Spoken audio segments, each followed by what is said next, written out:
I had always imagined that the first time I'd be left alone at home, it would feel like liberty. Like I was stepping into adulthood with bare feet and open arms. I was 17. My parents had finally decided I was old enough to be trusted for the weekend. They were driving 2 states away for my aunt's wedding. I didn't want to go too many strangers, too many speeches, and too many questions about college. Staying behind was my choice. Friday evening, the house was mine. Our place was tucked away in a quiet cul-de-sac on the edge of town. A 2-story with beige siding, ivy creeping along the fence, and a front porch that creaked when it rained. Inside, it smelled of wood polish, faint detergent, and the trace scent of cinnamon from the candle my mom always lit on weekends. I made myself a grilled cheese sandwich. The butter sizzled on the pan, and golden light poured through the blinds in lines like piano keys across the tiled kitchen floor. It felt cinematic, like I was starring in my own calm little movie. I poured myself a glass of cola, left my phone on the counter, and carried my snack to the couch. The world outside had dimmed into a soft pink dusk. I curled up under a throw blanket and flipped through a few episodes of some comfort show I wasn't really watching. Everything felt still. Safe. Grown up. By 8:30 p.m., the sky had turned dark. I turned off most of the lights to enjoy the glow of the screen. The shadows in the hallway stretched long, but I didn't feel afraid. Not yet. Until I heard it. Clink. It was subtle. A metallic click. Barely audible. I froze, sandwich halfway to my mouth. I muted the TV. Silence. Maybe the fridge shifting. Or a spoon settling in the sink. Still, I stood and walked cautiously to the kitchen.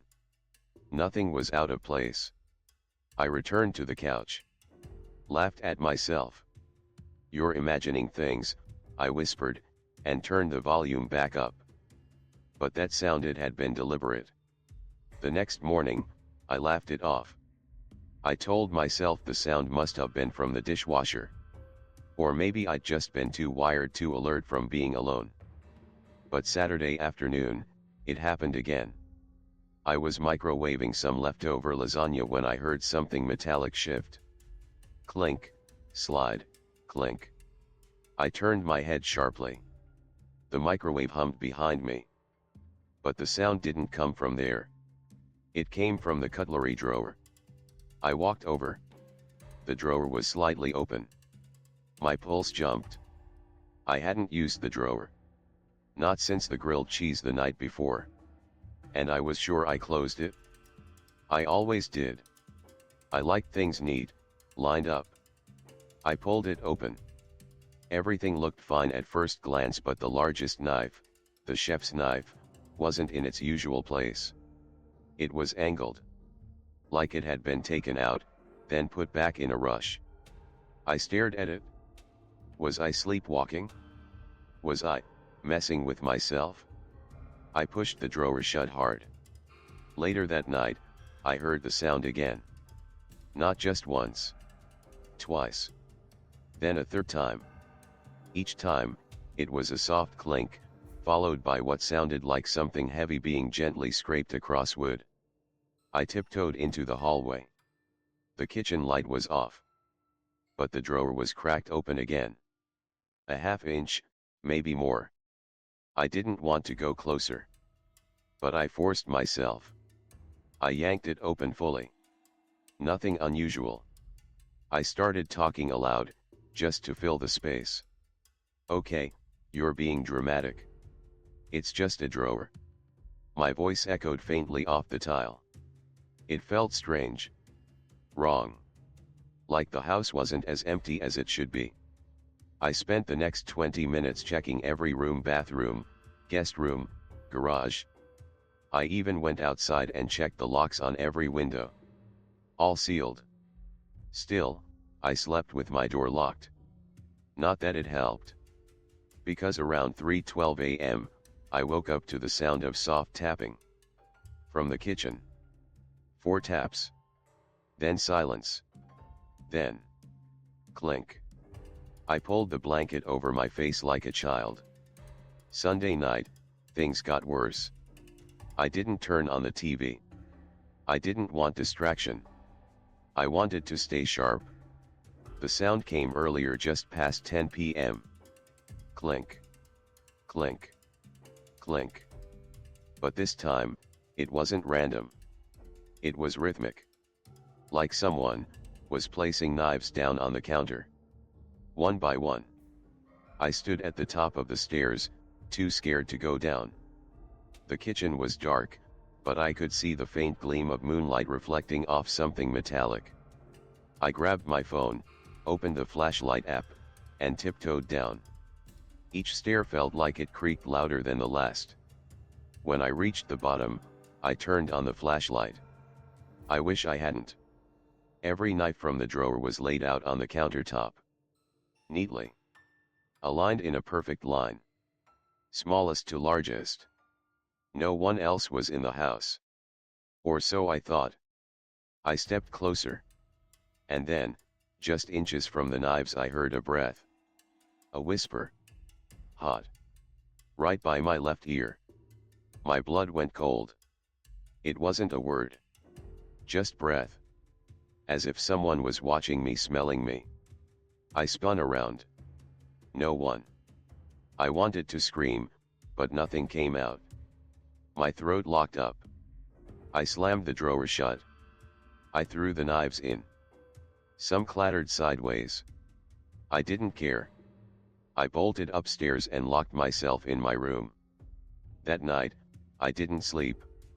Every 30 minutes or so, I thought I heard footsteps. A faint shuffle. A drawer opening slowly, deliberately. And once, just before dawn, I swore I heard the whisper again. This time, a word. Closer. By Monday, my parents were back. They brought stories and leftovers and didn't notice how pale I looked. I didn't tell them the full story right away. Just said I heard sounds. Felt uneasy. They laughed it off. Stress, they said. Anxiety. Being alone messes with your head.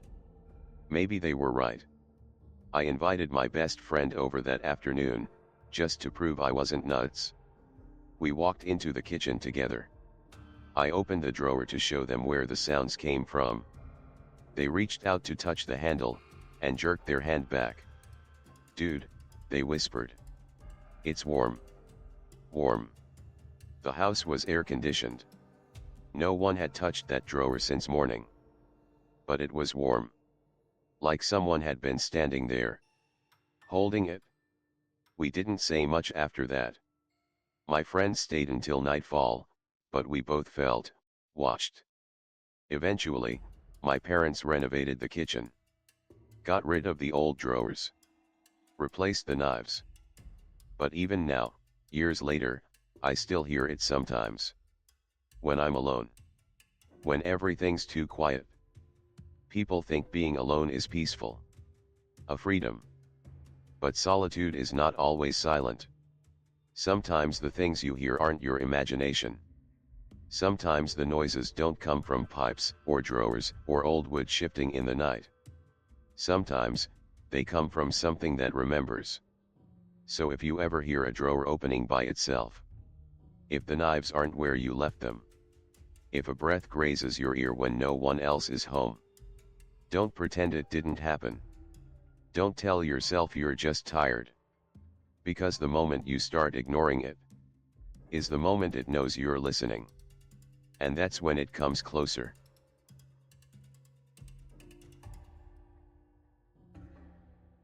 It began with a song. A soft, broken humming that drifted through the house like wind through cracked windows. At first, I thought it was just memory playing its tricks again. But memory doesn't make the air grow cold.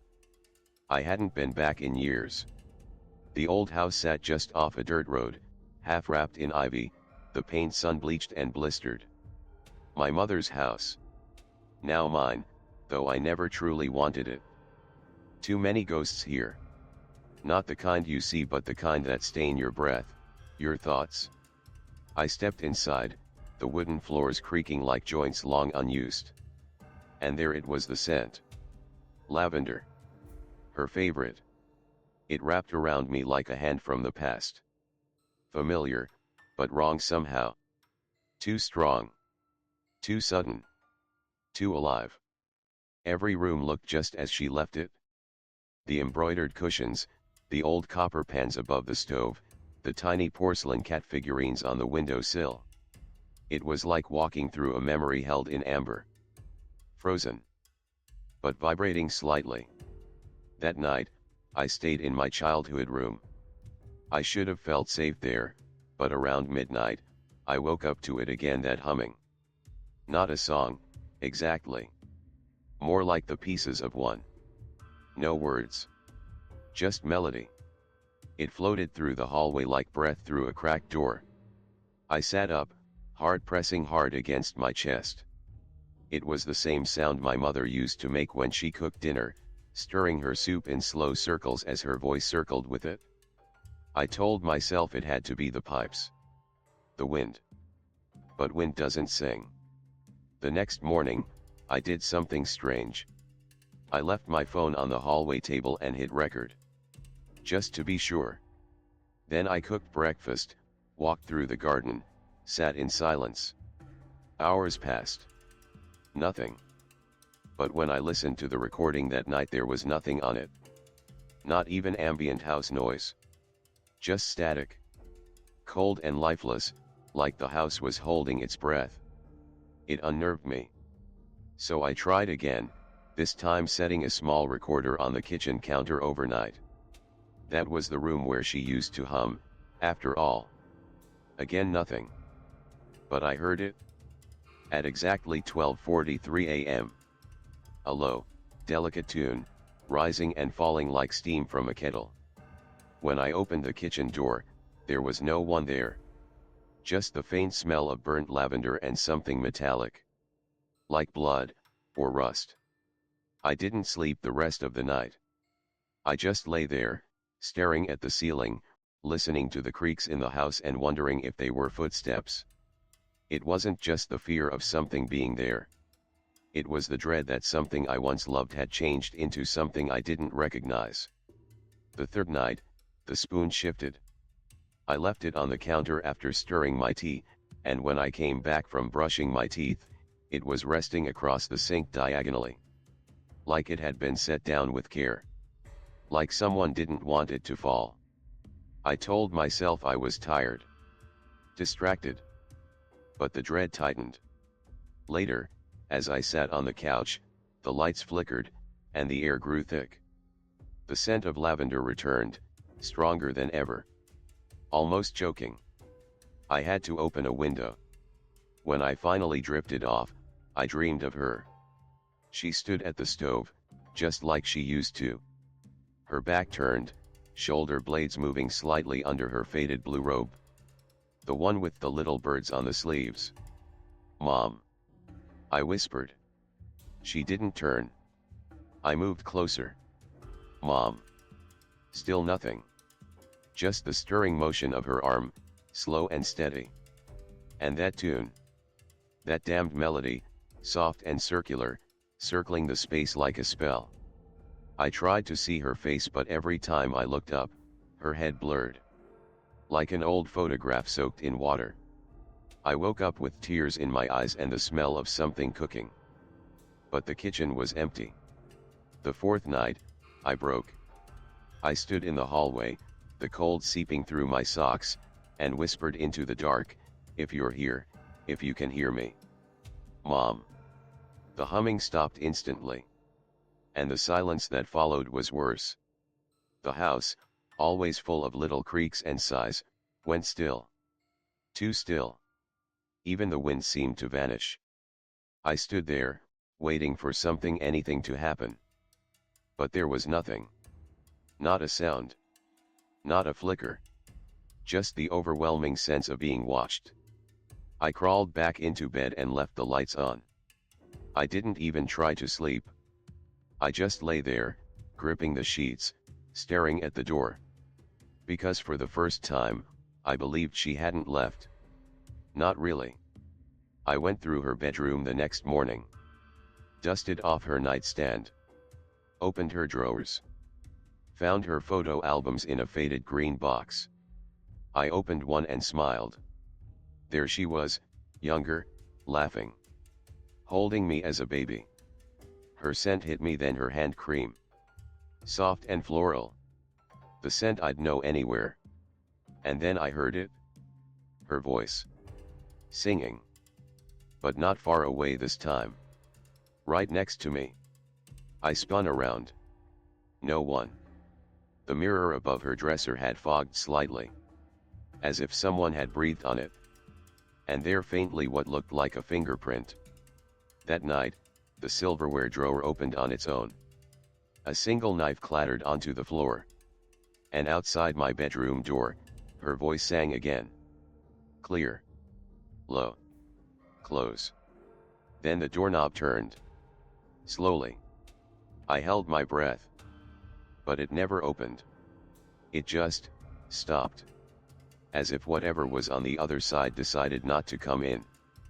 I left the house the next morning. Couldn't take it anymore. Stayed in a motel for a few nights. Slept with the lights on. No singing. No scent. Just plain, boring silence. When I returned, the house felt lighter.